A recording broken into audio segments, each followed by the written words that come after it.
Yam and potato patty. Paborito din nila to. So, ito na yung aking na-fry.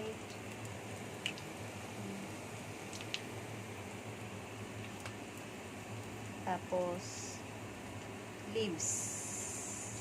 Yan yung leaves nila. Spinach. Ganyan lang kasimple ang food ng mag-asawang amo. Diba? Walang ka-stress-stress. Ayan. Patatas lang yun at saka taro. Favorite nila. Nag-request ang madlang people. Ayan. Pag minsan, nagre-request sila kung ano yung gustong kainin.